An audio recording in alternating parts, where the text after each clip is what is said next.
여보, 나 너무 추워요. 제발, 열어주세요. 당신이 나한테 어떻게 이럴 수가 있어요? 당신이랑 나랑 같이 산 세월이 자그마치 30년이에요.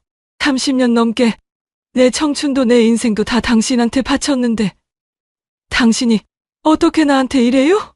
아내 미숙의 손바닥은 얼어붙은 철문에 피가 맺힐 만큼 부딪혔다.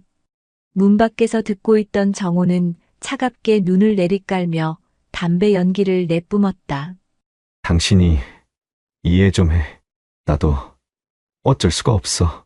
내가 평생 동안 시장에서 생선 비린내 맡으면서 손님들이랑 거래처 사장들한테 머리 조아리고 굽신거리며 생선 팔았어. 당신은 내 발목만 잡았잖아? 뭐? 발목이라니? 미쳤어요? 매일 당신보다 더 먼저 일어나서 아침밥 차려주고 같이 출근해서 하루 종일 장사하고 가게랑 집도 당신 기랑 자존심 세워주려고 공동명예 아니고 당신 이름으로 다 했잖아요? 새벽 시장도 내가 나가고 뒷정리까지 다 내가 했잖아요. 내가 얼마나 열심히 살았는데 내가 발목을 잡았다고요? 미숙의 처절하고 슬픈 절규는 얼음처럼 굳어가는 숨결에 섞여 메아리쳤다. 미숙의 30년 동안 바친 세월은 온몸을 태우는 양초 같았고 남편의 행동은 그 양초를 한순간에 꺼트린 바람이었다. 이야기 시작하기 전 무료 버튼인 구독과 따봉 버튼 부탁드립니다. 알림 설정도 해두시면 새 영상이 올라올 때마다 제일 먼저 시청하실 수 있습니다. 혹시 이 이야기 어디에서 듣고 계신가요? 지역 이름이나 장소를 댓글로 남겨주시면 감사한 마음으로 반갑게 인사드리겠습니다. 감사합니다. 이야기 시작합니다. 부산 자갈치 시장의 새벽 4시 반. 한겨울 찬바람이 부두를 휘몰아치는 가운데 김미숙은 어김없이 일어나 시장으로 향했습니다. 52세의 나이에도 30년간 한 번도 빠뜨린 적 없는 일상이었습니다. 사장님, 오늘도 일찍 나오셨네요. 옆 가게 할머니가 인사를 건넸습니다. 미숙은 환하게 웃으며 대답했습니다. 어르신도 건강하시네요. 오늘 물건 어떻습니까? 자갈치 시장에서 미숙만큼 성실한 사람을 찾기 어려웠습니다. 새벽 경매부터 시작해서 밤늦은 정리까지 하루도 거르지 않고 일해온 지 벌써 30년이었습니다. 남편 박정호와 함께 작은 수산물 가게에서 시작했던 사업은 이제 부산 전체를 아우르는 대형 수산물 유통업체로 성장했습니다. 박정호 수산이라는 간판 아래 냉동창고 3동과 트럭 10대, 그리고 시장 내 점포 5개를 운영하고 있었습니다. 미숙은 경매장으로 향하며 생각에 잠겼습니다. 요즘 들어 정호의 모습이 예전 같지 않았습니다. 30년 전각 결혼했을 때는 함께 새벽에 일어나 어깨를 나란히 하고 경매장으로 향했는데 말입니다. 여보, 오늘은 광어가 좋다던데 한번 봐요. 그래, 미숙아. 너 눈이 제일 정확하지. 그때는 정말 한마음 한뜻이었습니다. 가난했지만 서로를 의지하며 더 나은 미래를 꿈꿨던 시절이었습니다. 하지만 사업이 커지면서 정호는 달라지기 시작했습니다. 특히 최근 몇 달 사이에는 변화가 더욱 심해졌습니다. 사업 확장 때문에 서울 출장이 많아졌다며 일주일에 사나흘씩 집을 비우는 일이 잦아졌습니다. 여보, 서울에서 뭘 그렇게 오래 해요? 미숙이 조심스럽게 물으면 정호는 귀찮다는 듯 대답했습니다. 여자가 사업 일에 참견하지 마. 집안일이나 잘 챙겨. 예전에는 모든 일을 함께 상의했던 정호였는데 언제부터인가 미숙을 사업에서 배제하기 시작했습니다. 심지어 경매장에 나오는 것도 달가워하지 않았습니다. 미숙아, 이제 사업이 커졌으니까 너가 굳이 나올 필요 없어. 집에서 쉬어도 돼. 하지만 미숙에게는 일이 곧 삶이었습니다.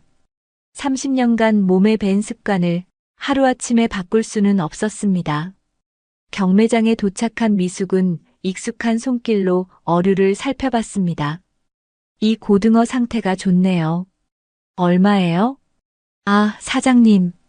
오늘 부산 앞바다에서 잡은 거라 싱싱합니다. 어부들과 중간 상인들은 모두 미숙을 알아봤습니다. 30년간 쌓인 신뢰와 경험 때문이었습니다. 미숙의 눈을 속일 수 있는 사람은 없었습니다. 사장님이 고르신 물건은 틀림없습니다. 그래서 우리도 사장님 보고 물건 들여오는 겁니다. 하지만 정호는 이런 미숙의 능력을 인정하지 않았습니다. 오히려 부담스러워하는 기색이 역력했습니다. 사람들이 자꾸 너 이야기만 하니까 기분이 안 좋아.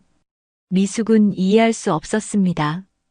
아내의 능력이 인정받는 것이 왜 기분 나쁜 일일까요? 함께 일궈온 사업인데 왜 혼자만의 공로로 만들려고 할까요? 오전 9시 경매를 마친 미숙은 냉동 창고로 향했습니다. 구매한 수산물을 정리하고 분류하는 일이 남아 있었습니다. 하지만 냉동 창고 앞에서 이상한 광경을 목격했습니다. 정호가 낯선 남자들과 무언가 진지한 대화를 나누고 있었습니다. 평소 수산업계에서 보던 사람들과는 분위기가 달랐습니다. 정장을 차려입고 서류 가방을 든 모습이 마치 회사원 같았습니다. 여보, 미숙이 다가가자 정호는 당황한 표정을 지었습니다. 아, 미숙아. 여기 왜 왔어? 경매 끝나서 냉동 창고 정리하러 왔는데요. 이분들은 누구예요? 정호는 잠시 망설이다가 대답했습니다. 서울에서 온 거래처 사람들이야. 사업 확장 관련해서. 낯선 남자들은 미숙을 힐끗 보더니 정호에게 뭔가 속삭였습니다. 그리고는 서둘러 자리를 떠났습니다. 무슨 일이에요, 여보? 미숙이 다시 묻자 정호는 짜증을 냈습니다. 자꾸 묻지 마. 사업상 기밀이야. 사업상 기밀. 30년간 모든 일을 함께 해온 사이에 무슨 기밀이 있을까요? 미숙은 의아했지만 더 이상 묻지 않았습니다. 그날 저녁 집에서 저녁을 먹으며 미숙은 조심스럽게 말을 꺼냈습니다. 여보, 요즘 서울 출장이 너무 잦지 않아요? 한 달에 열흘도 넘게 집을 비우니. 정호는 수저를 내려놓으며 날카롭게 대답했습니다. 그게 뭐가 문제야? 돈 벌어오는 일인데. 문제라는 게 아니라 몸이 걱정되어서요. 그리고 집에서 의논할 일도 많고. 의논? 뭘 의논해? 사업은 내가 알아서 하는 거고 너는 집안일만 하면 돼. 미숙은 가슴이 답답했습니다. 언제부터 이렇게 됐을까요? 예전에는 작은 일까지도 함께 의논하고 결정했는데 이제는 완전히 배제당한 기분이었습니다. 여보, 저도 30년간 이 일을 해왔잖아요. 혹시 도움이 될 수 있는 일이 있으면. 도움? 정호가 비웃듯이 말했습니다. 너가 뭘 알아서 도움을 줘?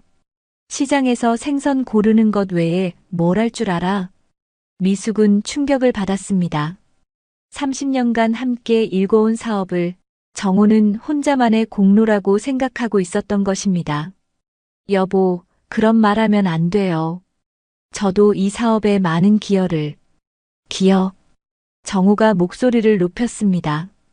사업자 등록도 내 이름이고 은행 대출도 내가 받았어. 법적으로 이 사업은 모두 내 거야.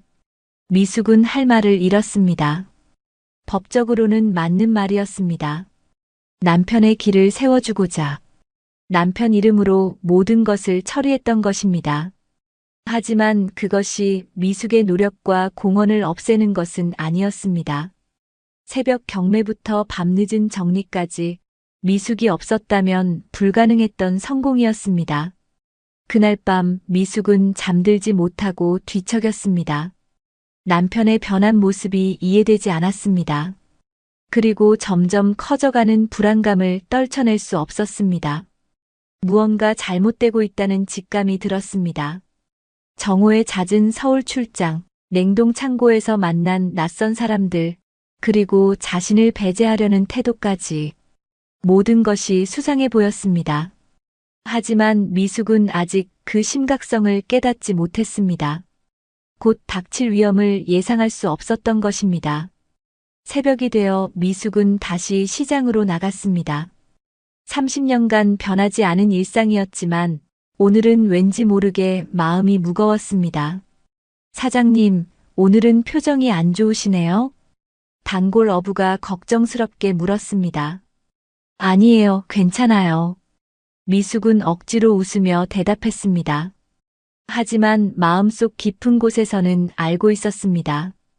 곧 큰 변화가 올 것이라는 걸, 그리고 그 변화가 자신에게 결코 좋지 않을 것이라는 걸. 미숙은 경매장에서 고등어 한 상자를 샀습니다.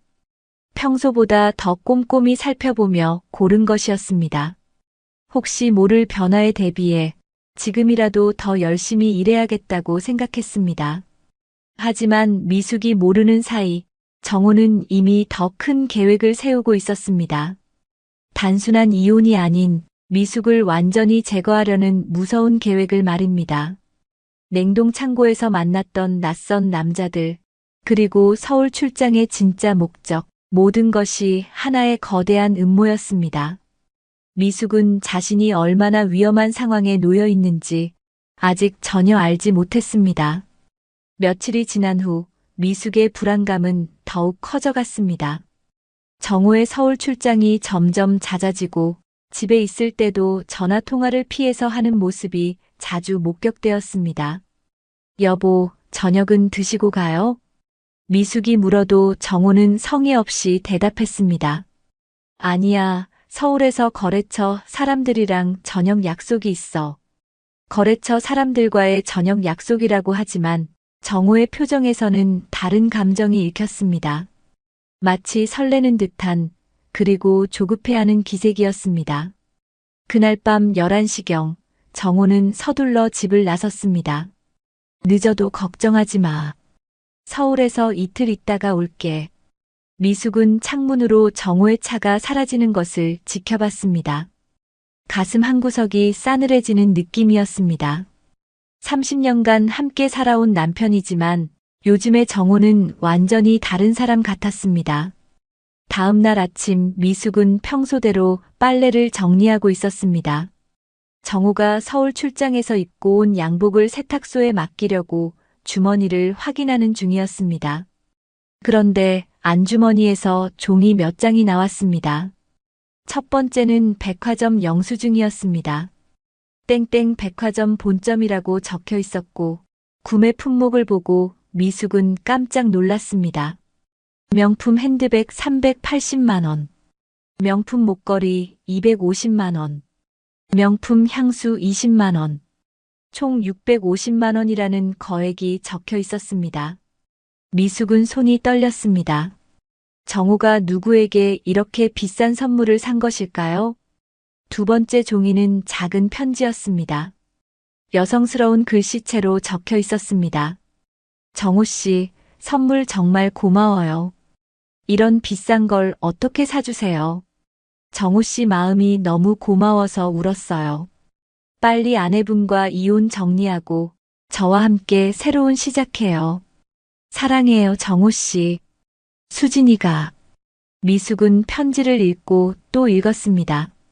믿을 수 없었습니다. 30년간 함께 해온 남편이 다른 여자와 불륜을 저지르고 있었다니.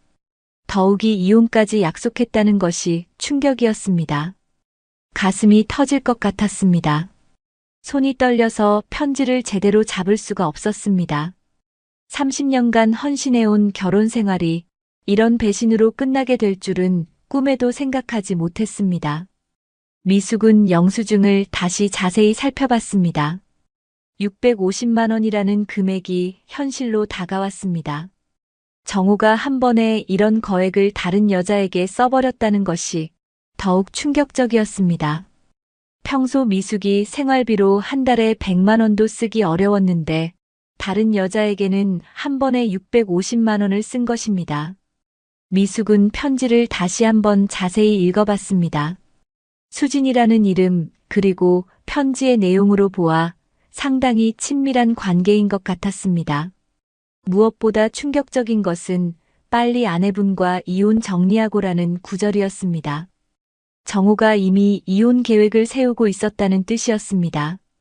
그날은 정말 긴 하루였습니다. 미숙은 시장에 나가서도 일에 집중할 수가 없었습니다. 머릿속이 복잡했고 앞으로 어떻게 해야 할지 막막했습니다.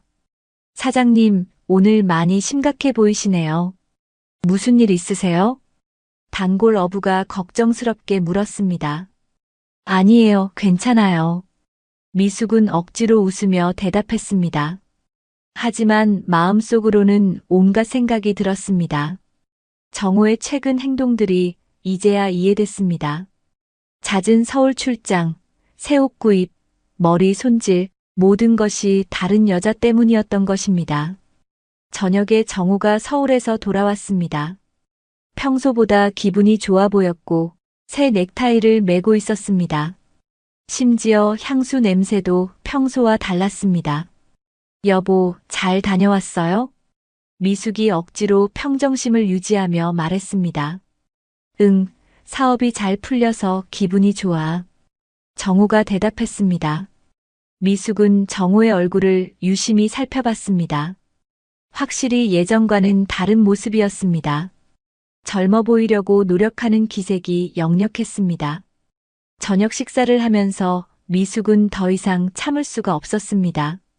30년간 쌓아온 신뢰가 무너지는 것 같아 견딜 수 없었습니다. 여보, 제가 물어볼 게 있어요. 뭐? 정호가 젓가락을 들고 대답했습니다. 서울에서 정말 사업만 하고 계세요? 정호의 손이 잠시 멈췄습니다. 무슨 소리야? 당연히 사업이지. 미숙은 주머니에서 찾은 영수증과 편지를 꺼냈습니다. 그럼 이건 뭐예요? 정호는 영수증과 편지를 보는 순간 얼굴이 새하얗게 변했습니다. 마치 벼락을 맞은 것처럼 굳어졌습니다. 이걸 어디서 찾았어? 여보 양복 주머니에서 나왔어요. 수진이라는 분은 누구예요? 정호는 잠시 침묵하더니 갑자기 화를 내기 시작했습니다. 내 주머니를 뒤졌다고? 빨래하려고 주머니 확인하는 건 당연하잖아요. 더군다나 다른 여자와. 닥쳐. 정호가 소리쳤습니다. 미숙은 정호의 반응에서 모든 것을 확신할 수 있었습니다. 정말로 불륜을 저지르고 있었던 것입니다. 여보, 650만 원이에요. 이렇게 비싼 선물을 다른 여자에게 사줬다고요? 정호는 더 이상 변명할 수 없다는 것을 깨달았는지 태도를 바꿨습니다. 그래, 맞아. 나는 수진이와 사귀고 있어. 그리고 너와 이혼할 생각이야. 미숙은 직접 들으니 더욱 충격이 컸습니다. 마치 하늘이 무너지는 것 같았습니다. 여보, 왜 이러세요? 제가 뭘 잘못했다고. 잘못한 게 뭔지 모르겠어? 30년 동안 나한테 짐이 되기만 했잖아. 짐이라고요? 저도 이 사업을 함께 읽어왔잖아요. 함께 읽었다고? 정호가 비웃었습니다. 너는 그냥 내가 시키는 대로 한 것뿐이야. 이 모든 게 내 능력으로 된 거라고. 미숙은 억울했습니다. 30년간 새벽부터 밤까지 하루도 쉬지 않고 일해온 것이 그저 시키는 대로 한 것일까요? 여보, 그런 말 하면 안 돼요. 저 없었으면 이렇게 사업이 클 수 없었잖아요. 그런 착각은 이제 그만해. 수진이는 대학도 나왔고 영어도 할 줄 알아. 너 같은 시장 아줌마와는 차원이 달라. 미숙은 가슴이 찢어질 것 같았습니다. 시장 아줌마라는 말이 가장 아팠습니다. 30년간 함께 해온 동반자를 그렇게 부르다니. 수진이는 몇 살이에요? 47살이야. 나보다 8살 어리지. 미숙은 다른 여자의 나이를 들으니 더욱 착잡했습니다. 자신보다는 5살 어린 여자였습니다. 언제부터 사귄 거예요? 작년부터. 수진이는 서울에서 수산물 유통회사에 다녀. 거래처에서 만났어. 미숙은 이제야 모든 것이 이해됐습니다. 서울 출장의 진짜 목적, 그리고 사업 확장이라는 핑계, 모든 것이 거짓이었던 것입니다. 그럼 저는 어떻게 하라는 거예요? 간단해. 이혼하고 집에서 나가면 돼. 이혼요? 그래, 이혼. 더 이상 너와 함께 살 수 없어. 미숙은 믿을 수 없었습니다. 30년 결혼 생활이 이렇게 끝날 줄은. 그럼 재산은 어떻게 해요? 제가 함께 읽어온 건데. 재산? 정우가 다시 비웃었습니다. 사업자 등록도 내 이름이고 부동산도 내 이름이야. 법적으로 너 가질 건 하나도 없어. 미숙은 절망했습니다. 정말로 그랬습니다. 당시 남편이 조금이라도 떵떵거리며 자신감 있게 살았으면 해서 모든 걸 남편 이름으로 했기 때문에 법적으로는 미숙의 것이 아무것도 없었습니다. 여보, 그래도 30년간 함께. 30년이면 충분히 살았잖아. 이제 각자 길을 가자. 정호는 냉정하게 말했습니다. 마치 30년이 아무것도 아닌 듯이. 언제까지 집에서 나가야 해요? 정호는 가차없이 말했습니다. 한 달 줄게. 더 이상 미룰 수 없어. 그럼 저는 어디로 가라는 거예요? 갈 곳도 없는데. 그건 너가 알아서 해. 나는 더 이상 신경 쓰지 않을 거야. 미숙은 정호의 차가운 태도에 경악했습니다. 30년간 함께 살아온 사람이 맞는지 의심스러웠습니다. 여보, 정말 이럴 거예요? 우리 딸 현주랑 아들 민준이는 어떻게 생각할까요? 아이들에게는 내가 따로 얘기할 거야. 엄마가 성격이 이상해져서 이혼하게 됐다고 할 거야. 미숙은 정호의 말에 더욱 충격을 받았습니다. 자신을 나쁜 사람으로 만들려고 하다니. 그 순간 미숙은 깨달았습니다. 정호가 이미 모든 것을 계획하고 있었다는 걸. 단순한 충동적 불륜이 아니라 치밀하게 준비된 이별이었던 것입니다. 그날 밤 미숙은 정말 많은 눈물을 흘렸습니다. 30년간 헌신해온 결혼 생활이 이런 식으로 끝나게 될 줄 몰랐습니다. 더욱 절망스러운 것은 경제적인 문제였습니다. 모든 것이 정호 이름으로 되어 있어서 미숙이 가져갈 수 있는 것은 아무것도 없었습니다. 52세의 나이에 맨손으로 새 출발을 해야 한다는 것이 막막하기만 했습니다. 하지만 미숙은 포기할 수 없었습니다. 30년간 함께 일궈온 것을 이렇게 빼앗길 수는 없었습니다. 반드시 방법을 찾아야겠다고 다짐했습니다. 정호가 생각하는 것처럼 그렇게 쉽게 당할 미숙이 아니었습니다. 미숙은 창문 밖을 바라보며 생각했습니다. 내일부터 정호의 행적을 더 자세히 살펴봐야겠다고. 분명히 다른 비밀도 있을 것이라고 직감했습니다. 30년간의 헌신을 무시당할 수는 없었습니다. 정호가 숨기고 있는 것이 단순한 불륜뿐일까? 분명히 더 큰 비밀이 있을 것이라고 미숙은 확신했습니다. 30년간 함께 해온 남편을 누구보다 잘 아는 미숙이었습니다. 정호의 행동에는 분명히 다른 이유가 숨어 있을 것이었습니다. 정호로부터 이혼 통보를 받은 후 미숙은 며칠간 깊은 절망에 빠져 있었습니다. 하지만 점차 분노가 치밀어 올랐습니다. 30년간 헌신한 것을 이렇게 쉽게 빼앗길 수는 없었습니다. 무엇보다 의심스러운 것이 하나 있었습니다. 정호가 왜 이렇게 급하게 이혼을 하려고 할까요? 단순한 불륜이라면 시간을 두고 천천히 진행해도 될 텐데 마치 무언가에 쫓기는 듯한 모습이었습니다. 분명히 다른 이유가 있을 거야. 미숙은 혼자 중얼거렸습니다. 다음 날 정호가 또다시 서울로 출장을 떠났습니다. 이번에는 일주일 있을 거야. 중요한 거래가 있어서. 미숙은 이 기회에 정호의 비밀을 파헤쳐보기로 결심했습니다. 30년간 함께 살아온 아내로서 정호의 이상한 행동에는 분명히 이유가 있을 것이라고 확신했습니다. 먼저 냉동 창고부터 살펴보기로 했습니다. 평소에는 정우가 혼자 관리했던 곳이지만 오늘만큼은 직접 확인해보고 싶었습니다. 냉동 창고 앞에는 작은 사무실이 있었습니다. 미숙은 조심스럽게 사무실 문을 열고 들어갔습니다. 책상 위에는 각종 장부들이 쌓여 있었습니다. 수산물 입고 장부를 보던 중 이상한 점을 발견했습니다. 같은 날짜에 두 개의 다른 장부가 있었습니다. 하나는 평소 보던 것과 같은 정상적인 장부였고, 다른 하나는 완전히 다른 내용이 적혀 있었습니다. 정상 장부에는 부산 앞바다산 광어 100kg, 키로당 3,000원이라고 적혀 있었는데, 다른 장부에는 한성수산 납품 광어 100kg, 키로당 1만 원이라고 적혀 있었습니다. 한성수산? 미숙은 이상했습니다. 더 자세히 살펴보니 패턴이 보였습니다.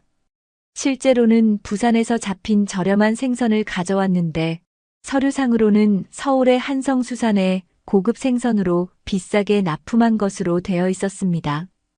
그것도 엄청난 규모였습니다. 한 달에 수천만 원 어치의 거래가 모두 가짜로 부풀려져 있었습니다. 이건 사기야. 미숙은 깨달았습니다. 미숙은 더 깊이 조사하기로 했습니다. 서랍을 열어보니 더욱 충격적인 서류들이 나왔습니다. 은행 거래 내역서들이었는데 한성수산으로부터 받은 돈이 수억 원에 달했습니다. 하지만 실제로는 그 절반도 안 되는 가치의 생선을 보낸 기록만 있었습니다. 가짜 거래로 돈을 빼돌린 거구나. 미숙은 전체 그림이 보이기 시작했습니다. 수진이가 한성수산에서 일하면서 회사 돈을 횡령하고 정우와 공모해서 가짜 거래를 통해 그 돈을 빼돌리고 있었던 것입니다. 실제로는 저렴한 생선을 보내면서 서류상으로는 비싼 고급 생선을 납품한 것처럼 속이고 있었습니다. 차액은 둘이서 나눠 가지고 있었던 것이겠죠. 그 돈으로 정호는 수진이에게 비싼 선물도 사주고 새로운 생활을 준비하고 있었던 것입니다. 미숙은 계속 서류를 뒤져봤습니다. 그런데 가장 안쪽 서랍에서 더욱 충격적인 것을 발견했습니다. 보험 서류였습니다. 김미숙 생명보험 증서라고 적혀 있었습니다. 미숙은 손이 떨렸습니다. 자신의 이름으로 된 보험에 가입했다는 사실을 전혀 몰랐습니다.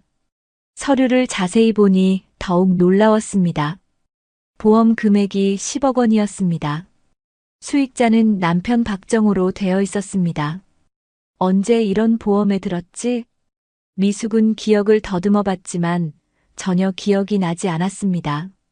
보험 가입 일자를 보니 석 달 전이었습니다. 그때쯤 정우가 건강검진 받으러 가자고 했던 기억이 났습니다. 위내시경을 하고 마취 기운에 취해 비몽사몽할 때 옆에서 남편이 뭐라 말을 많이 했는데 아마도 그때 몰래 보험에 가입시킨 것 같았습니다. 미숙은 온몸에 소름이 돋았습니다. 정우가 자신을 죽일 계획을 세우고 있다는 것이 분명해졌습니다. 수진이와의 횡령이 발각되면 둘 다 감옥에 가야 하니까 그 전에 자신을 없애고 보험금으로 모든 걸 해결하려는 것이었습니다. 이혼이 아니라 살인이었어. 미숙은 두려움에 떨었습니다. 그때 갑자기 사무실 문이 열리는 소리가 들렸습니다. 미숙아, 여기서 뭐 하고 있어? 정호의 목소리였습니다. 미숙은 깜짝 놀라 서류들을 급히 정리했습니다. 아, 여보. 일찍 돌아오셨네요. 정호는 미숙의 손에 든 서류를 보고 얼굴이 굳어졌습니다. 그게 뭐야? 그냥 장부 정리하고 있었어요. 미숙이 당황하며 대답했습니다. 정호는 미숙에게 다가와 서류를 빼앗았습니다. 보험 증서를 본 순간 정호의 표정이 완전히 변했습니다. 너 이걸 다 봤어? 정호의 목소리가 차갑게 변했습니다. 여보, 이게 뭐예요? 제 이름으로 된 보험인데 왜 제가 모르죠? 미숙이 떨리는 목소리로 물었습니다.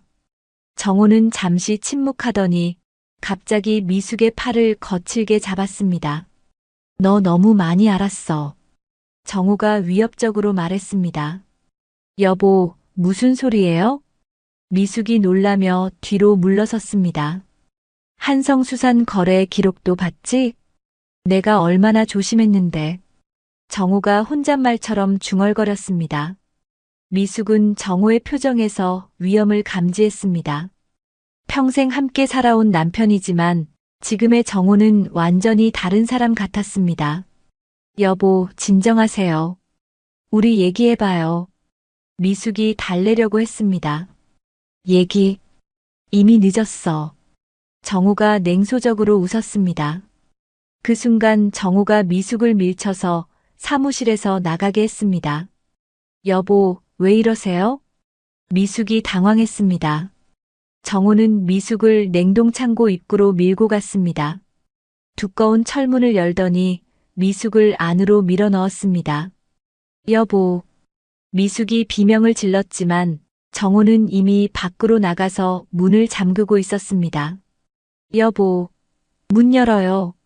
미숙이 문을 두드리며 소리쳤습니다. 미안해, 미숙아. 하지만 이렇게 할 수밖에 없어. 정호의 목소리가 문 밖에서 들렸습니다. 여보, 정말 이럴 거예요? 30년을 함께 살았는데. 미숙이 절규했습니다.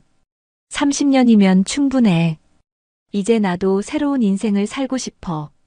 정호가 차갑게 대답했습니다. 냉동창고 안의 온도는 영하 18도였습니다. 미숙은 얇은 옷만 입고 있었기 때문에 금세 추위가 몸을 파고들기 시작했습니다. 도와주세요. 미숙이 목이 터져라 소리쳤지만 냉동창고는 방음이 잘 되어 있어서 밖으로 소리가 새어나가지 않았습니다. 미숙은 문 손잡이를 돌려봤지만 열리지 않았습니다. 안에서는 열 수 없는 구조였습니다. 시간이 지날수록 추위는 더욱 심해졌습니다. 미숙의 손과 발이 시려오기 시작했습니다. 숨을 쉴 때마다 하얀 김이 나왔습니다. 이러다가 얼어 죽겠어. 미숙은 절망했습니다. 그제서야 정호의 계획이 무엇인지 완전히 이해했습니다.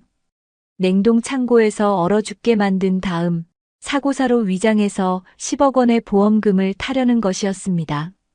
그 돈으로 수진이와 함께 횡령한 돈의 구멍을 메우고 새로운 곳에서 새로운 생활을 시작하려는 계획이었습니다. 미숙은 분노와 절망이 동시에 밀려왔습니다.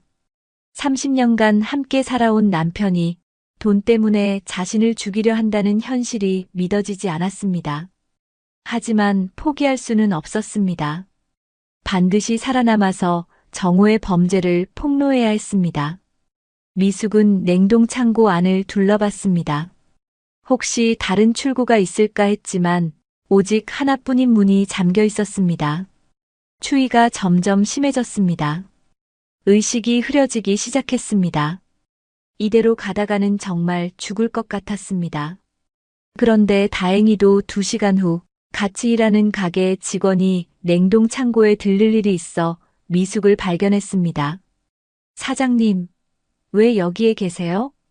직원이 놀라며 미숙을 부축했습니다. 미숙은 간신히 의식을 유지하며 밖으로 나왔습니다. 몸이 너무 차가워져서 제대로 말을 할 수도 없었습니다. 사고로 갇혔어요. 미숙이 힘겹게 말했습니다. 직원은 미숙을 따뜻한 곳으로 데려가 응급처치를 했습니다.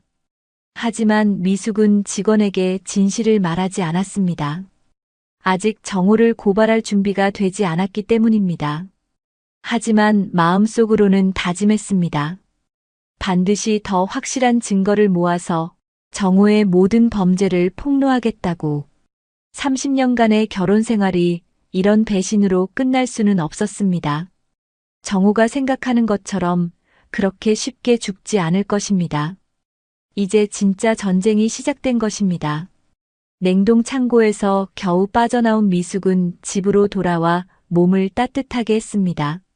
하지만 마음은 여전히 추위보다 더 차갑게 얼어 있었습니다. 정우가 정말로 자신을 죽이려 했다는 사실이 아직도 믿어지지 않았습니다. 다음 날 저녁 정우가 서울에서 돌아왔습니다. 하지만 평소와는 달리 미숙을 보는 눈빛이 차가웠습니다. 야, 어떻게 나온 거야? 정우가 아쉽다는 듯이 물었습니다. 미숙은 정우의 날카로운 시선을 느꼈습니다. 직원이 발견해줘서 나왔어요. 미숙이 대답했습니다. 정우는 갑자기 태도를 바꿨습니다. 그래도 무사해서 다행이야. 앞으로 조심해. 미숙은 정우의 태어난 모습에 소름이 돋았습니다. 며칠이 지나도 미숙은 불안했습니다.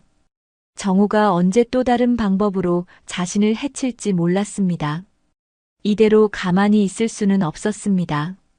오후에 미숙은 자갈치 시장으로 향했습니다.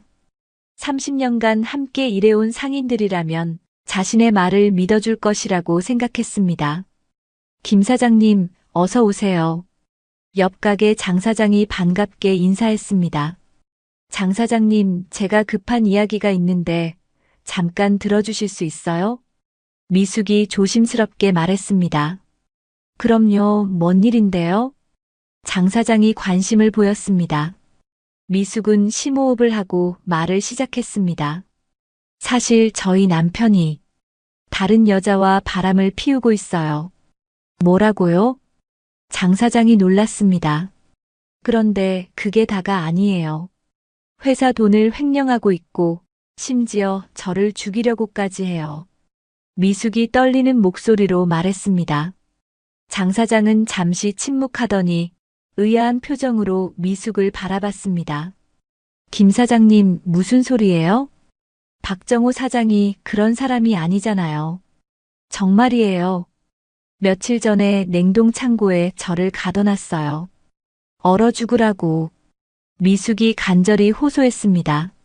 하지만 장 사장의 반응은 차가웠습니다. 김 사장님, 요즘 스트레스를 많이 받으시나 봐요. 그런 말 함부로 하면 안 되죠. 제가 거짓말하는 것 같아요? 30년을 같이 지낸 사이인데. 미숙이 억울해했습니다. 그러니까 더 이상하죠. 박정호 사장이 그런 사람이 아니라는 걸 누구보다 잘 아시잖아요. 장 사장이 고개를 저었습니다. 미숙은 다른 상인들도 찾아가 봤습니다. 하지만 반응은 마찬가지였습니다. 김 사장님, 부부싸움 했다고 그런 말 하시면 안 되죠. 박정호 사장이 얼마나 성실한 사람인데요. 요즘 갱년기시라 그런가 봐요.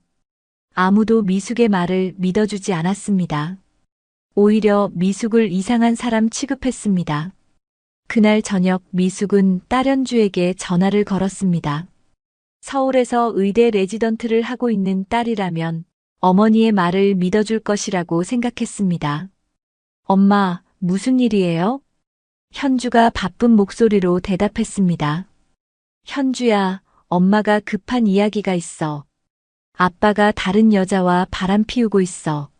엄마, 뭔 소리예요? 아빠가 그런 분이 아니잖아요.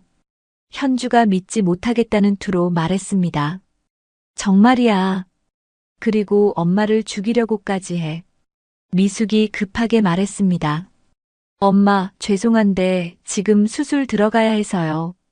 나중에 차근차근 얘기해요. 너무 스트레스 받지 마세요. 현주가 전화를 끊어버렸습니다. 미숙은 아들 민준이에게도 전화했습니다. 대학교 3학년인 민준이는 군대 가기 전 마지막 학기를 보내고 있었습니다. 엄마, 뭔 일이에요? 민준이가 전화를 받았습니다. 민준아, 아빠가 이상해졌어. 다른 여자와 바람 피우고 엄마를 죽이려고 해. 미숙이 급하게 말했습니다. 엄마, 무슨 소리예요? 아빠가 왜 그런 일을 해요? 민준이가 당황했습니다. 정말이야. 아빠가 엄마를 냉동 창고에 가뒀어. 얼어 죽으라고. 엄마, 진정하세요. 부부싸움 했다고 그런 말 하시면 안 돼요. 아빠가 그런 분이 아니라는 거 엄마가 제일 잘 아시잖아요. 민준이도 믿지 않았습니다. 제발 믿어줘, 민준아. 엄마가 거짓말할 이유가 뭐가 있겠어? 미숙이 울며 호소했습니다. 엄마, 요즘 스트레스 많이 받으시나 봐요. 한번 병원에 가보시는 게 어때요? 상담이라도 받아보시고요. 민준이가 걱정스럽게 말했습니다. 미숙은 절망했습니다. 자식들마저 자신의 말을 믿어주지 않았습니다. 며칠 후 정우가 먼저 행동에 나섰습니다. 시장 상인들을 하나씩 찾아가기 시작한 것입니다. 장 사장님 죄송합니다. 저희 집사람이 요즘 좀 이상해져서 민폐를 끼쳤나 봐요. 정우가 정중하게 사과했습니다. 아, 박정호 사장님. 부인이 많이 힘들어 보이시더라고요. 장 사장이 동정하는 투로 말했습니다. 갱년기 우울증이 심해져서요. 없는 일을 있다고 하고 특히 저를 의심하는 피해망상이 심해졌어요. 정우가 한숨을 쉬며 말했습니다. 그럼 병원 치료는 받고 계세요? 장 사장이 걱정스럽게 물었습니다. 병원에 가자고 하면 화를 내서요. 자기는 정상이라고 우기고 정말 답답합니다. 정우가 연기하듯 말했습니다. 그런 병이 그래요. 환자 본인은 모르거든요. 장 사장이 고개를 끄덕였습니다. 정우는 다른 상인들에게도 같은 말을 했습니다. 아내가 정신적으로 많이 불안정해져서요. 저를 다른 여자와 바람핀다고 의심해요. 심지어 제가 죽이려 한다고까지 하니까요. 상인들은 모두 정우에게 동정을 표했습니다. 정말 힘드시겠어요. 부인 좀 달래서 병원에 모시고 가세요. 갱년기 우울증이 그렇게 무섭다더라. 이틀 후 미숙이 시장에 나갔을 때 분위기가 완전히 달라져 있었습니다. 사람들이 미숙을 보는 시선이 이상했습니다. 동정하거나 피하는 눈빛들이었습니다. 장 사장님, 사람들이 왜 저를 그렇게 봐요? 미숙이 장 사장에게 물었습니다. 장 사장은 난처한 표정을 지었습니다. 김 사장님, 박정호 사장님이 오셔서 말씀하셨어요. 부인이 요즘 많이 힘들어 하신다고. 뭐라고요? 미숙이 놀랐습니다. 갱년기 우울증으로 피해망상이 생기셨다고 하더라고요. 남편분을 의심하고 이상한 말씀을 많이 하신다고. 장 사장이 조심스럽게 말했습니다. 미숙은 기가 막혔습니다. 정우가 자신을 정신병자로 만들고 있었습니다. 장 사장님, 제가 정신병자로 보여요? 미숙이 간절히 물었습니다. 그런 게 아니라 요즘 많이 힘들어 보이시긴 해요. 한번 상담 받아보시는 게 좋을 것 같아요. 병이라는 게 부끄러운 일이 아니잖아요. 장 사장도 정우의 말을 믿고 있었습니다. 미숙은 다른 상인들에게도 가봤지만 반응은 마찬가지였습니다. 모든 사람들이 정우의 말을 믿고 미숙을 동정하거나 이상하게 바라봤습니다. 불쌍해라, 김 사장님. 박정호 사장도 얼마나 힘들까. 갱년기 우울증이 그렇게 무서운가 봐. 남편을 의심하고 별의별 소리를 다 한다더라. 병원에 가자고 하면 화낸다던데. 미숙은 완전히 고립됐습니다.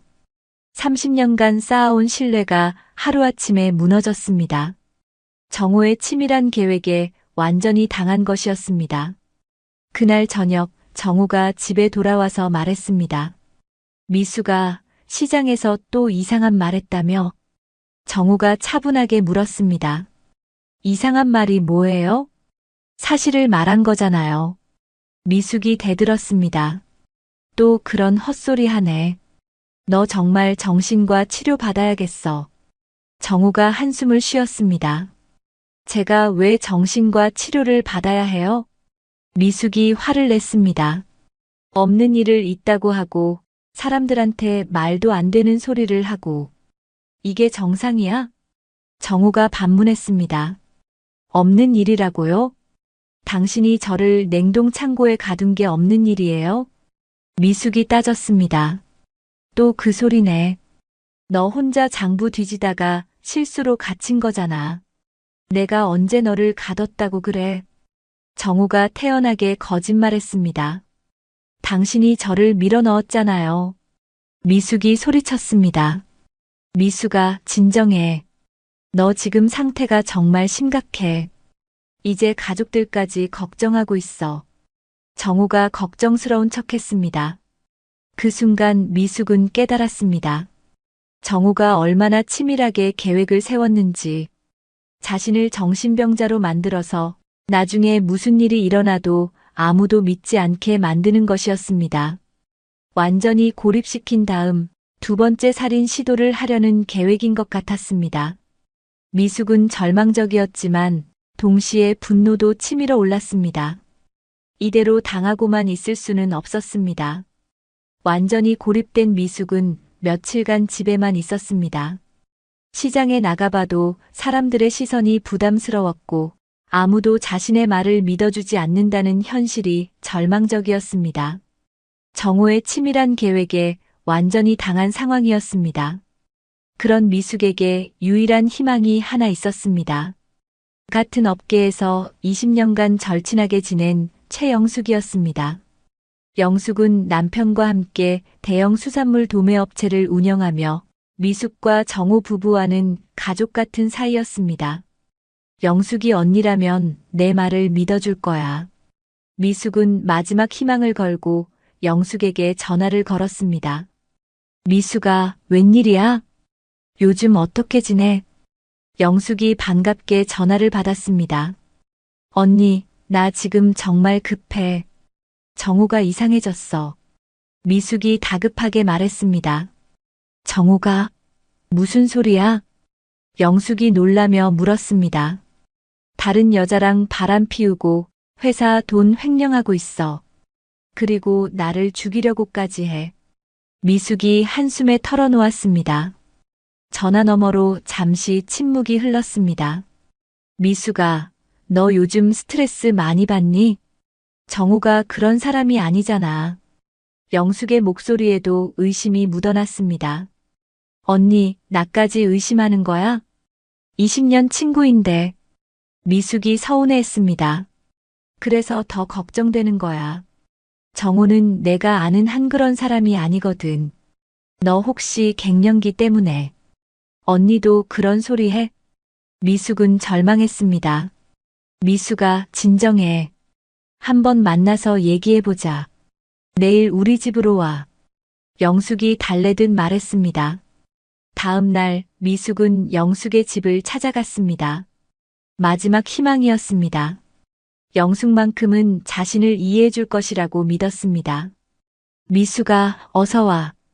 영숙이 반겨주었습니다. 하지만 미숙은 영숙의 표정에서 이상한 기운을 느꼈습니다. 평소와는 다른 어색한 미소였습니다. 언니, 내가 어제 전화해서 한 말 기억하지? 미숙이 조심스럽게 말을 꺼냈습니다. 응, 기억해. 그런데 미숙아, 그 전에 할 말이 있어. 영숙이 망설이며 말했습니다. 무슨 말? 사실, 정우가 어제 우리 집에 왔었어. 영숙이 고백했습니다. 미숙은 가슴이 철렁했습니다. 정우가? 응. 너 때문에 많이 걱정된다고 하더라.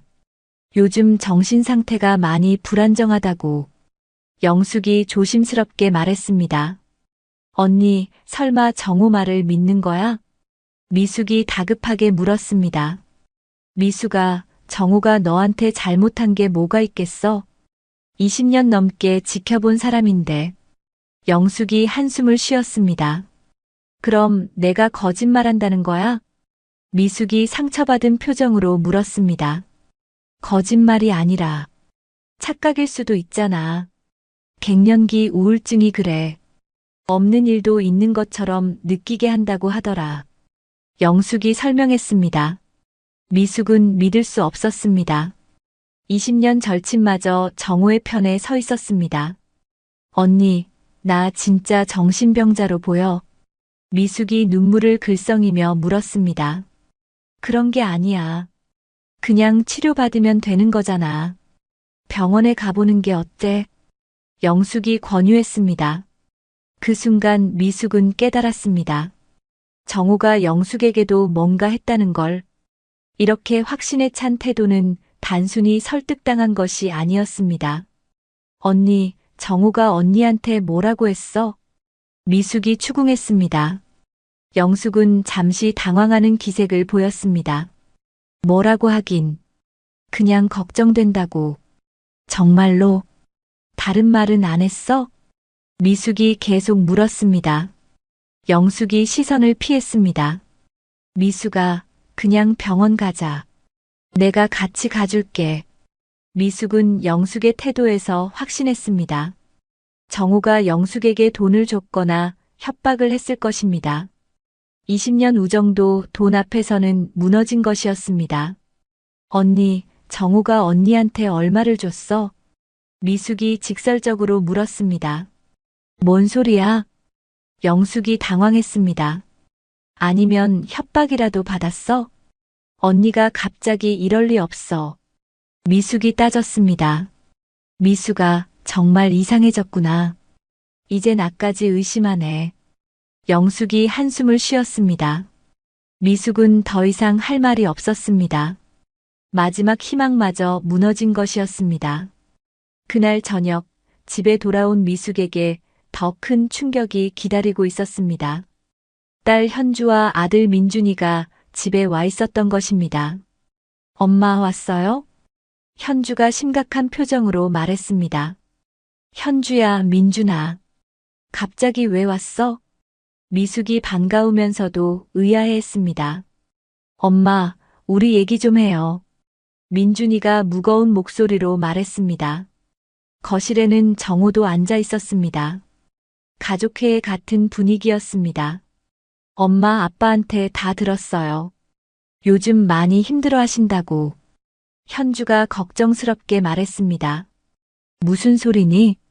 미숙이 정우를 째려봤습니다. 엄마, 아빠를 의심하고 이상한 말을 많이 하신다면서요? 바람핀다고 하고 심지어 죽이려 한다고까지. 민준이가 말했습니다. 그게 사실이야. 아빠가 정말로. 엄마. 현주가 미숙의 말을 끊었습니다. 그런 말하지 마세요. 아빠가 엄마를 왜 해쳐요? 너희들도 안 믿는구나. 미숙이 절망했습니다. 엄마, 병원에 가요. 정신과 상담이라도 받아보세요. 현주가 의사다운 말투로 권했습니다. 나는 정상이야. 너희 아빠가 이상한 거라고. 미숙이 소리쳤습니다. 엄마, 진정하세요. 이렇게 흥분하시면 더 안 좋아요. 민준이가 달랬습니다. 정우가 침착하게 끼어들었습니다. 아이들아, 엄마가 치료받기 싫어하시니까 어떻게 하지? 아빠, 강제로라도 모셔가야 하는 거 아니에요? 현주가 말했습니다. 강제로? 미숙이 깜짝 놀랐습니다. 엄마, 정신병원에 입원하셔야 할 것 같아요. 집에서는 치료가 안 될 것 같아요. 현주가 냉정하게 말했습니다. 미숙은 온몸이 떨렸습니다. 자식들까지 자신을 정신병원에 보내려 하다니. 너희들이 정말 내 자식들이야? 미숙이 울면서 물었습니다. 엄마, 아프니까 그러는 거예요. 치료받으면 나아질 거예요. 민준이가 안쓰럽게 바라봤습니다. 나는 아프지 않아. 미숙이 절규했습니다. 그때 정우가 계획된 듯 말했습니다. 그럼 이렇게 하자. 내일 한 번 더 시도해보고 그래도 안 되면 강제 입원을 고려해보자. 강제 입원이라니. 미숙이 경악했습니다. 엄마를 위한 일이에요. 현주가 의사 같은 목소리로 말했습니다. 미숙은 완전히 궁지에 몰렸습니다. 남편은 자신을 죽이려 하고 주변 사람들은 모두 정우의 편에 서 있고 자식들마저 자신을 정신병원에 보내려 합니다. 그날 밤 미숙은 잠들 수가 없었습니다. 정우의 계획이 너무나 완벽했습니다. 자신을 완전히 고립시킨 다음 정신병자로 만들어서 아무도 믿지 않게 만들었습니다. 이제 강제 입원까지 시키려 합니다. 정신병원에 들어가면 정말로 돌아올 수 없을지도 모릅니다. 정우가 그 사이에 무슨 일을 저지를지 뻔했습니다. 다음 날 새벽 미숙은 이상한 냄새를 맡았습니다. 가스 냄새였습니다. 점점 진해지고 있었습니다. 미숙은 깜짝 놀라 일어났습니다. 가스레인지 쪽에서 냄새가 나고 있었습니다. 호스가 살짝 빠져 있었습니다. 가스가 새고 있어. 미숙이 급히 가스 밸브를 잠갔습니다. 그 순간 정우가 나타났습니다. 뭐야? 무슨 일이야? 정우가 놀란 척했습니다. 가스가 새고 있었어요. 호스가 빠져 있었어요. 미숙이 설명했습니다. 이상하네. 어제까지 멀쩡했는데. 정우가 의아해했습니다. 하지만 미숙은 알 수 있었습니다. 정우가 일부러 가스를 틀어놓은 것이라는 걸. 두 번째 살인 시도였습니다. 당신이 일부러 그런 거죠? 미숙이 정우를 노려봤습니다. 뭔 소리야? 내가 왜 가스를 틀어놔? 정우가 황당하다는 듯 말했습니다. 또 사고로 위장하려던 거죠? 가스 중독사로 만들려고. 미숙이 소리쳤습니다. 미숙아, 너 정말 심각하다. 가스 호스가 헐거워서 빠진 건데 그걸 내가 일부러 했다고 생각해? 정우가 한숨을 쉬었습니다. 당신이 안 그랬다는 증거가 있어요? 미숙이 따졌습니다. 증거? 내가 증거를 대야 해? 미숙아, 너 정말 병원에 가야겠어. 정우가 걱정스러운 척했습니다. 그때 현주와 민준이가 급히 달려왔습니다. 가스 냄새를 맡고 온 것이었습니다. 무슨 일이에요? 현주가 물었습니다. 엄마가 또 아빠를 의심하고 있어. 정우가 먼저 말했습니다. 엄마, 또 그러세요? 민준이가 한숨을 쉬었습니다. 가스가 새고 있었는데 아빠가 일부러 그랬다고 하네. 정우가 설명했습니다. 엄마, 그건 사고예요. 아빠가 왜 그런 일을 해요? 현주가 미숙을 말렸습니다. 미숙은 절망했습니다.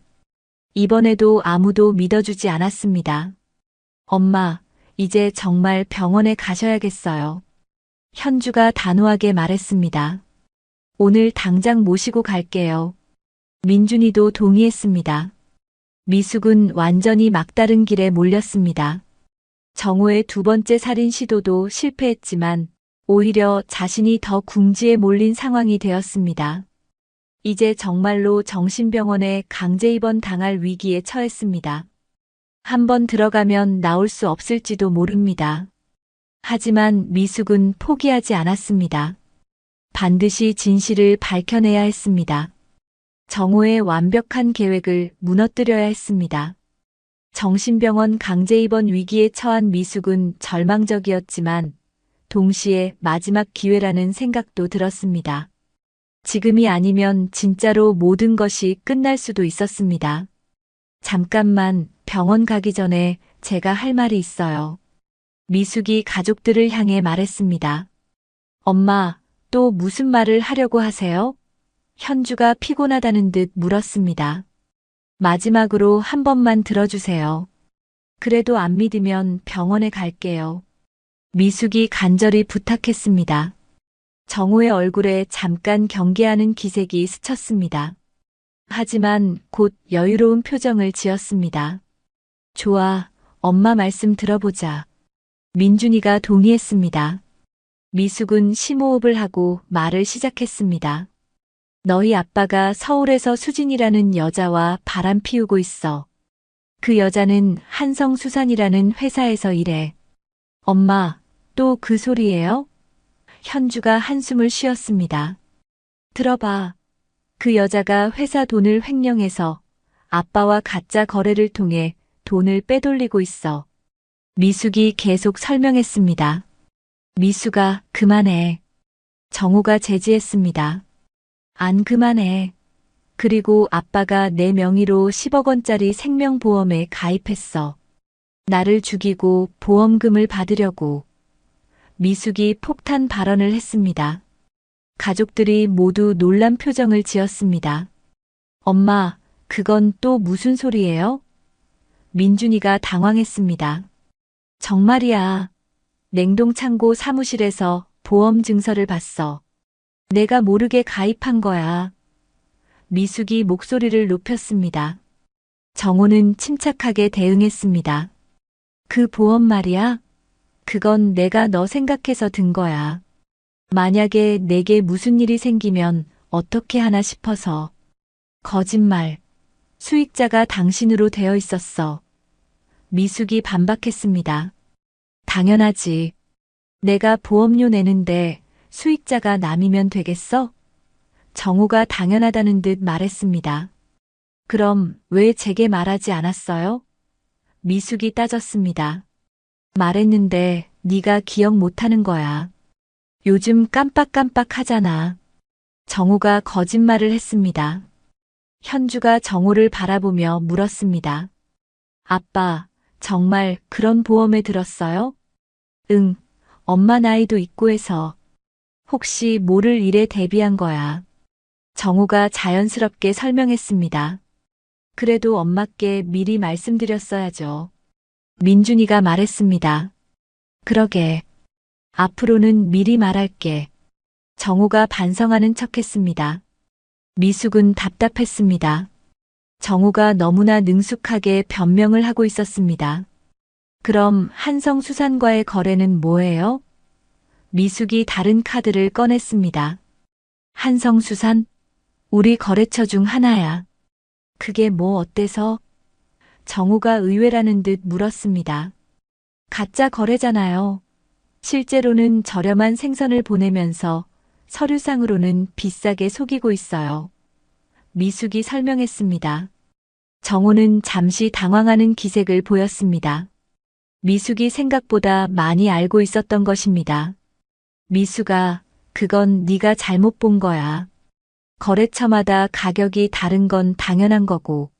정호가 변명했습니다. 두 개의 다른 장부가 있었어요. 하나는 진짜, 하나는 가짜. 미숙이 구체적으로 말했습니다. 엄마, 그건 그냥 초안이랑 정본의 차이일 수도 있잖아요. 현주가 정호를 두둔했습니다. 미숙은 자식들마저 정호의 편에 서는 것을 보고 절망했습니다. 하지만 포기할 수는 없었습니다. 그럼 직접 확인해보자. 냉동창고 사무실에 가서 미숙이 제안했습니다. 정호의 얼굴이 잠깐 굳어졌습니다. 굳이 그럴 필요 있어? 엄마가 착각한 건데. 착각이라면 확인해보면 되잖아요. 미숙이 고집했습니다. 엄마, 그만하세요. 아빠를 계속 의심하시면 어떻게 해요? 민준이가 미숙을 말렸습니다. 내가 의심하는 게 아니야. 사실이라고. 미숙이 절규했습니다. 그때 갑자기 미숙에게 아이디어가 떠올랐습니다. 정호의 휴대폰에 분명히 수진이와의 연락 기록이 있을 것이었습니다. 당신 휴대폰 좀 봅시다. 미숙이 정호에게 말했습니다. 휴대폰을 왜? 정호가 경계했습니다. 수진이라는 여자와 연락한 기록이 있을 거예요. 미숙이 말했습니다. 미숙아, 이제 정말 심각하다. 내 휴대폰까지 뒤지겠다고? 정호가 황당하다는 듯 말했습니다. 부부인데 그것도 못 보여줘요? 미숙이 따졌습니다. 문제는 그게 아니야.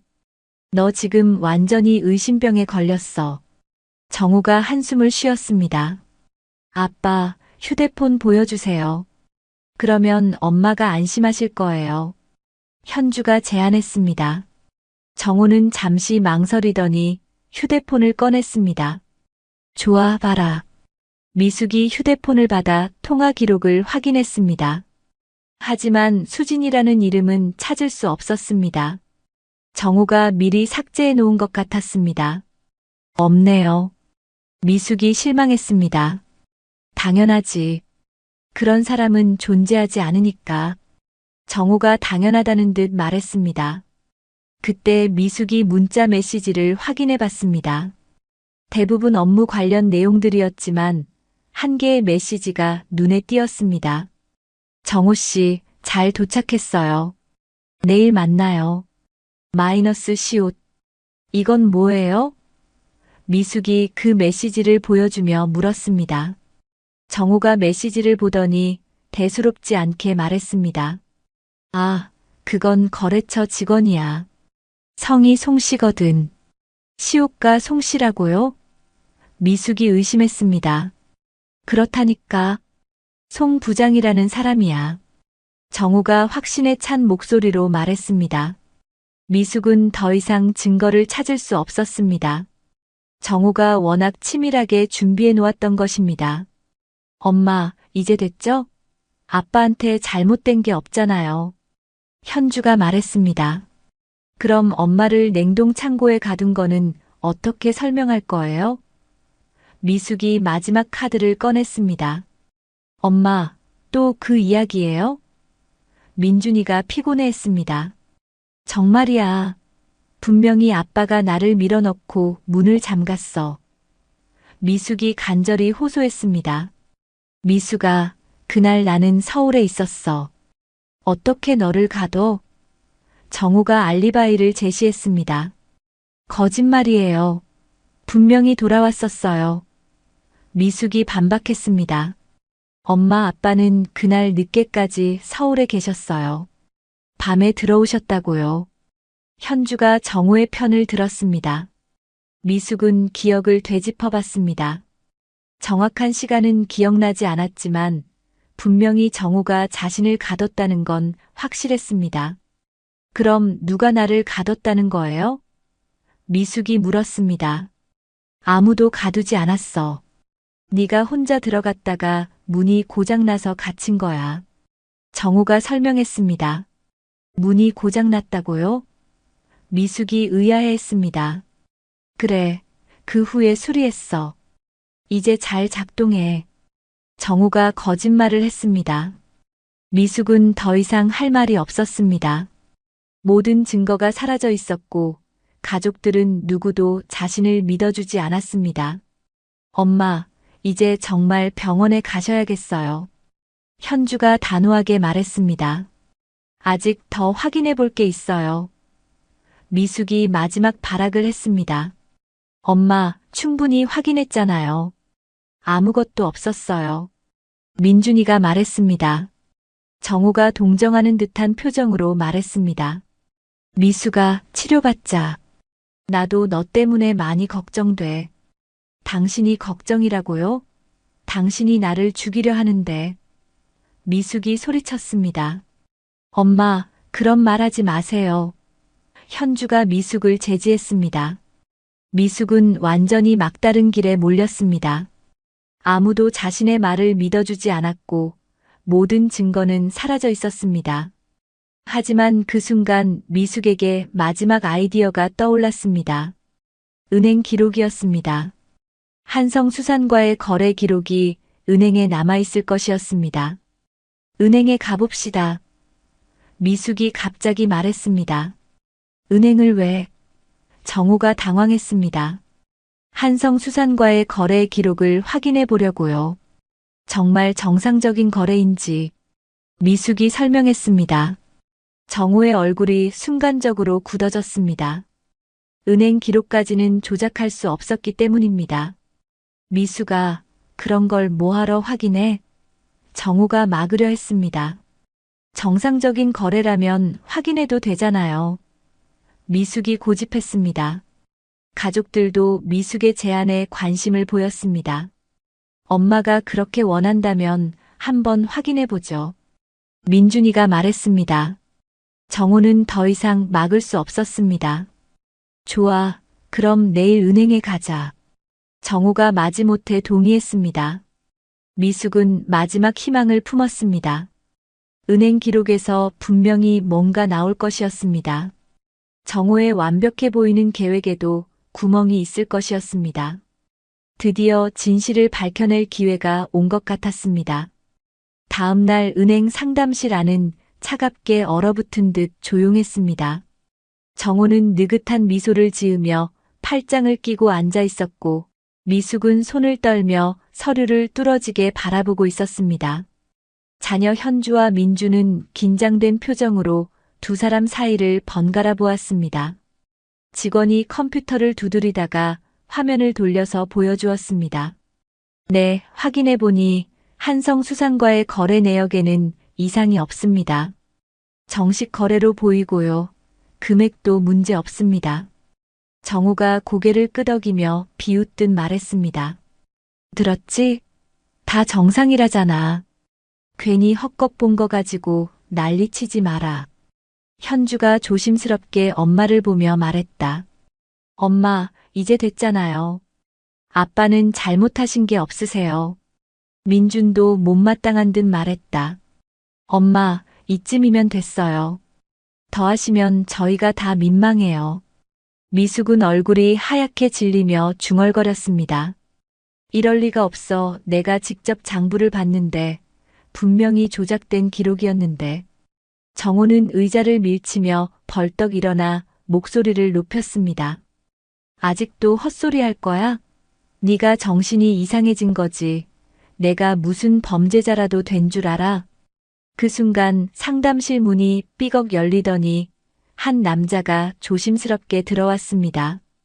자갈치 시장에서 함께 일하던 직원 이철수였습니다.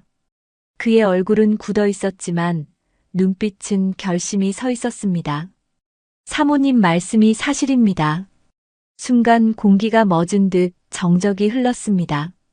정호는 얼굴이 벌개져 고함을 질렀습니다. 뭐라고?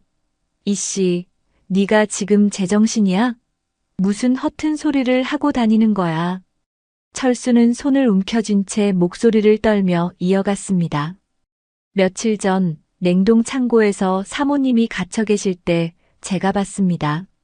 사장님께서 직접 문을 잠그시는 걸 제 눈으로 똑똑히 봤습니다. 정우가 이를 갈며 다가섰습니다. 닥쳐. 헛소리하지 마라. 네가 뭘 봤다고 그래. 철수는 주머니에서 휴대폰을 꺼내 들었습니다. 저는 혹시 몰라서 찍어놨습니다. 작은 화면 속 영상이 재생되자 모두가 숨을 죽였습니다. 냉동창고 앞 미숙과 정우가 몸싸움을 하는 모습, 정우가 미숙을 냉동창고로 우겨넣고 문을 닫고 잠그는 장면이 또렷이 찍혀 있었습니다. 영상이 끝나자 상담실은 얼어붙은 듯 조용해졌습니다. 민준이 의자에서 벌떡 일어나 소리쳤습니다. 아빠, 이게 다 뭐예요? 엄마 말씀이 사실이었잖아요. 정호는 식은땀을 흘리며 버럭 외쳤습니다.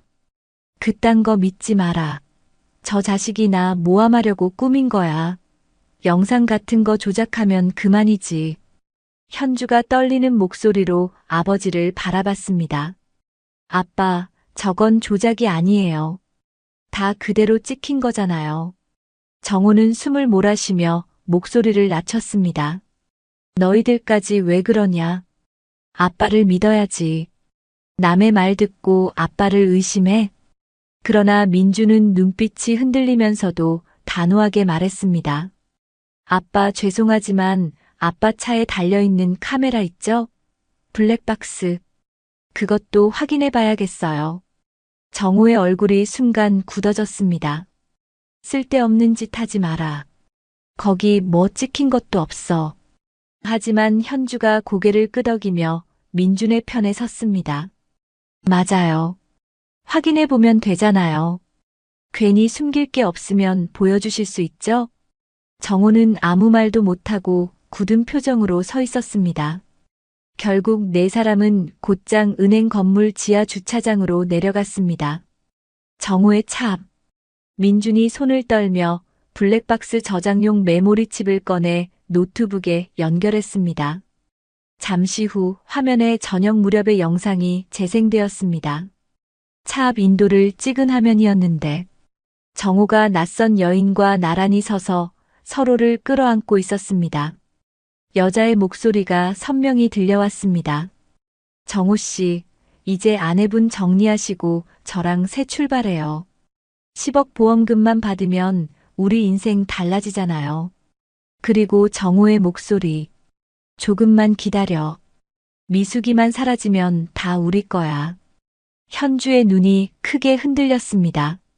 저 여자 누군지 모르겠지만 엄마 말씀이 다 사실이었네요. 미숙은 입술을 깨물며 눈물을 흘렸습니다. 드디어 내 말을 믿어주는 거니?